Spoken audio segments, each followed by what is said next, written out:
Vitor Ferreira, José Assis e Daniel Campos. Esses são os nomes falsos usados por 3 supostos espiões russos infiltrados no Brasil. Nomes que dificilmente chamariam atenção no Brasil, mas que entraram na mira de uma investigação internacional sobre espionagem. Segundo as investigações, eles fingiram ser brasileiros por anos, mas eram agentes a serviço de Moscou. Neste momento, a Polícia Federal Brasileira é uma das várias do mundo tentando responder à mesma pergunta: como o Brasil virou um berçário de espiões russos? O primeiro caso de um suposto espião russo fingindo ser brasileiro veio à tona em 2 de abril de 2022. Foi quando um homem usando o passaporte brasileiro em nome de Vitor Miller Ferreira tentou entrar na Holanda, mas foi barrado. Segundo as autoridades holandesas, ele era na verdade um cidadão russo chamado Sergei Vladimirovich Cherkasov, um espião a serviço do Departamento Central de Inteligência, uma das principais agências de espionagem da Rússia. Após ser barrado no aeroporto em Amsterdã, Cherkasov foi enviado ao Brasil e preso por uso de documentos falsos. Ele foi condenado a 15 anos de prisão e está numa penitenciária federal em Brasília. As investigações mostraram que o russo vivia no Brasil havia pelo menos 10 anos e obteve documentos como passaporte, carteira de habilitação e até a carteira do Sistema Único de Saúde, o SUS. A Polícia Federal Brasileira e o FBI americano começaram a investigar como Cherkasov estaria operando no Brasil e no exterior. Descobriram que ele tinha morado em países como a Irlanda e os Estados Unidos. Em terras americanas, ele estudou na renomada Universidade Johns Hopkins e morou a pouco mais de 4 quilômetros da sede da CIA, a Agência Central de Inteligência dos Estados Unidos. Cherkasov parecia ser um caso isolado, mas poucos meses depois surgiram indícios de algo muito maior. Em outubro de 2022, foi a vez da polícia da Noruega prender um homem que alegava ser brasileiro e usava o nome de José de Assis Jamaria. Segundo autoridades norueguesas, ele também era um espião russo, chamado Mikhail Mikushkin. Segundo as autoridades, ele fingia ser um pesquisador brasileiro para ter acesso a um centro de pesquisas de uma importante universidade da Noruega, especializada na região do Ártico, que é uma área sensível e de interesse estratégico da Rússia. O terceiro caso foi revelado no início deste ano, depois que uma brasileira que vive no Rio de Janeiro apelou ao Facebook para pedir ajuda. Seu namorado, que se apresentava como Gerhard Daniel Campos, tinha desaparecido após uma viagem para a Malásia. Dias depois, autoridades da Grécia divulgaram que ele era, na verdade, um espião russo que fugiu do Brasil para encontrar sua verdadeira esposa, uma espiã russa que vivia na Grécia e que também deixou para trás um namorado. Investigações tanto no Brasil como nos Estados Unidos apontam que os russos que se passavam por brasileiros fariam parte de uma espécie de grupo de elite da espionagem russa, conhecido como ilegais. Os ilegais são espiões recrutados ainda jovens pela Rússia e mandados a diferentes países com a missão de se infiltrar e viver como locais. Fotos encontradas pelas investigações mostram Cherkasov bem jovem, ainda como recruta, antes de ser enviado ao Brasil. A ideia é que quanto mais infiltrados são espalhados, menos atenção eles chamam. Assim, podem ter acesso a governos, empresas e instituições de interesse da Rússia. Os ilegais ficaram conhecidos na TV por causa da série The Americans, que conta a história ficcional de um casal de espiões russos que é enviado aos Estados Unidos e vive como americanos em plena Guerra Fria. A série é inspirada no caso real de um grupo de ilegais que foi descoberto pelo FBI nos anos 2000. A Rússia nega a existência ou o envolvimento com os ilegais, mas especialistas dizem que eles seriam usados desde a Guerra Fria, quando o país fazia parte da antiga União Soviética. O governo de Vladimir Putin teria voltado a investir neste tipo de espionagem em meio às tensões nas relações com os países do chamado Ocidente, como os Estados Unidos. Os 3 casos chamaram a atenção das autoridades brasileiras porque o modus operandi dos supostos espiões teria sido o mesmo. Primeiro, eles entram no país. Depois, conseguem documentos legítimos, como certidões de nascimento. E a partir daí, eles vão obtendo outros documentos, como passaporte, e passam a viver no Brasil como se fossem brasileiros. Até agora, o caso com mais informações disponíveis é o de Sergei Cherkasov. Além da condenação no Brasil, ele é alvo de uma acusação formal pelo governo dos Estados Unidos. É com base em investigações desse caso que foi possível saber um pouco mais sobre a vida do suposto espião aqui no Brasil. Mas para isso, vamos para São Paulo, onde o russo chegou a frequentar uma escola de forró, o que seria parte do esforço dele para parecer cada vez mais brasileiro. Uma das coisas mais importantes na vida dos espiões russos no Brasil era a transmissão de informações entre eles e os seus chefes, tanto no Brasil quanto em Moscou. Além de e-mails, eles também escondiam dispositivos eletrônicos como pendrives em locais de difícil acesso. Segundo a Polícia Federal e o FBI, foi nessa área verde em Cotia, na região metropolitana de São Paulo, que Sergei Cherkasov deixava alguns pendrives para os seus controladores. O lugar é pouco iluminado e tem baixa circulação de pessoas, ou seja, era ideal para que Cherkasov fizesse a troca de informações com os seus superiores. De acordo com as investigações, Cherkasov deixava esses pendrives nas ruínas dessa casa abandonada. Esta é a primeira vez que uma equipe de reportagem é autorizada a chegar até aqui. No mundo da espionagem, essa técnica tem um nome: Dead Drop. Você já deve ter visto isso em algum filme de espião.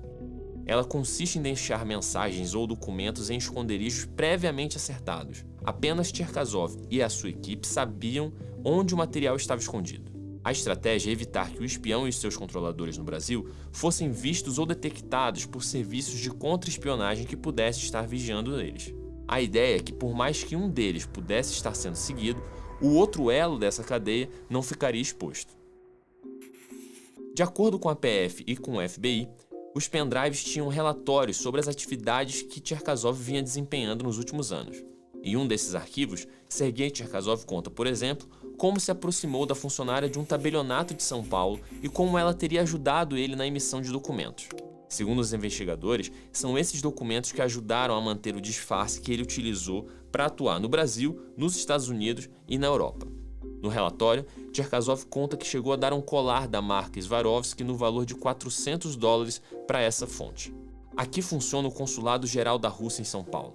As investigações conduzidas pela Polícia Federal e pelo FBI apontam que diplomatas russos ajudaram Cherkasov enviando dinheiro e dando orientações sobre a sua atuação no Brasil e no exterior. As investigações do FBI encontraram e-mails enviados por um diplomata russo a Cherkasov avisando que o seu chefe pedia informações sobre o que ele estava fazendo. As investigações da Polícia Federal cruzaram dados bancários de Cherkasov e detectaram que diplomatas russos faziam depósitos pessoalmente em nome do suposto espião. As suspeitas de que a diplomacia russa no Brasil poderia estar ajudando o espião começaram logo depois da prisão dele. Poucos meses depois, o consulado russo pediu à justiça brasileira que Cherkasov deixasse a cadeia e ficasse abrigado aqui, nesse prédio. O pedido foi considerado inusitado por quem acompanhava o caso, porque a Rússia não costuma oferecer suas instalações para abrigar suspeitos de outros crimes. Depois disso, o governo russo começou uma verdadeira operação jurídica para que Cherkasov voltasse ao seu país. Em agosto do ano passado, o governo russo pediu a extradição de Cherkasov, alegando que ele seria, na verdade, um traficante de drogas procurado em seu país natal. Ao longo do processo, Cherkasov chegou a pedir pessoalmente que fosse entregue às autoridades russas. Eu só gostaria de reiterar que eu quero ser extraditado para a Rússia e eu concordo com as acusações que a Rússia fez e eu pretendo responder aos fatos dos meus crimes que são alegados pela Rússia no meu estado, quanto mais rápido possível. Nós entramos em contato com o consulado e a embaixada da Rússia para comentar o caso, mas ninguém quis nos atender.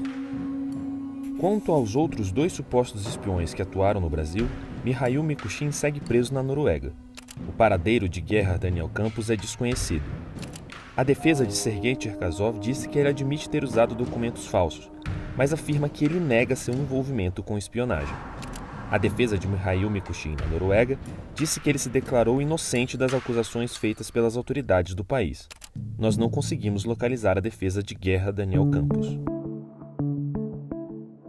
Até a conclusão deste vídeo, ainda não existem evidências de que esses homens tenham espionado instituições ou autoridades brasileiras.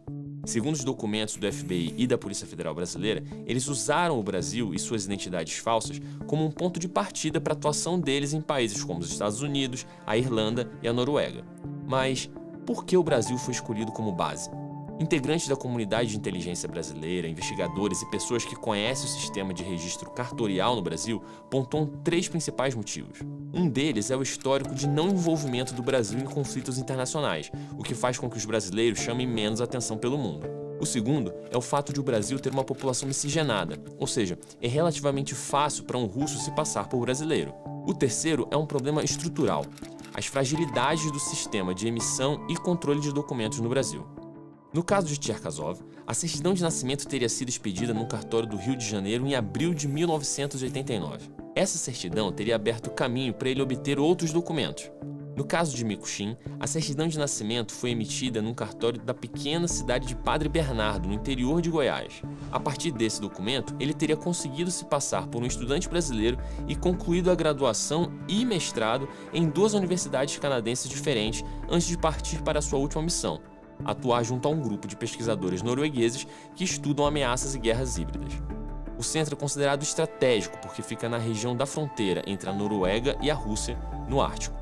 Um integrante da comunidade de inteligência brasileira contou para a BBC que essas certidões são, até agora, materialmente verdadeiras, ou seja, elas não foram forjadas, rasuradas e nem tiveram qualquer tipo de adulteração. Segundo essa fonte, isso indicaria que foram emitidas pelos cartórios ou tabelionatos brasileiros. Ainda não se sabe exatamente como é que os russos conseguiram obtê-las. Gustavo Fiscarelli é presidente da Associação de Registradores de Pessoas Naturais. Ele diz que obter documentos brasileiros deve ter sido relativamente fácil para os russos, e por 3 razões.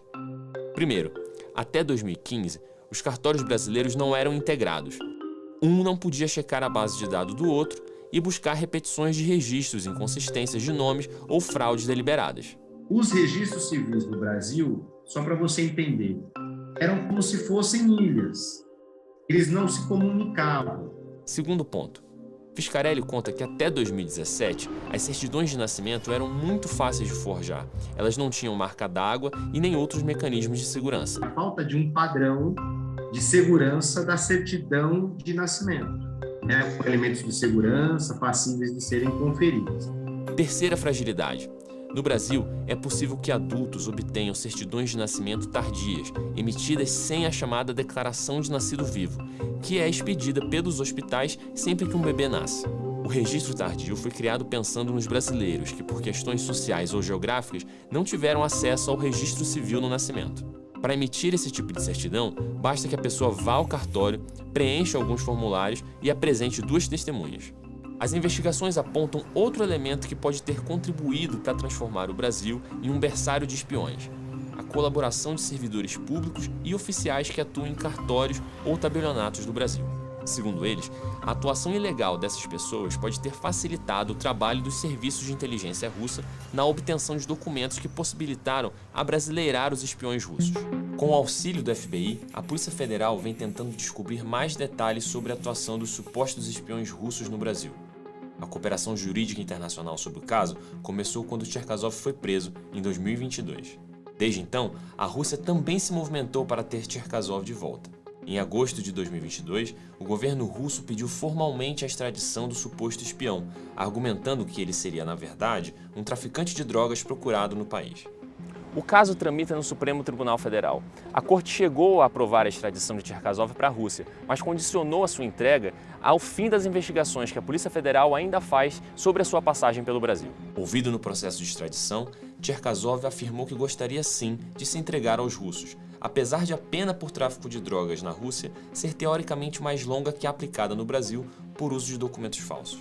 O problema é que em maio deste ano, os Estados Unidos também pediram a extradição do russo.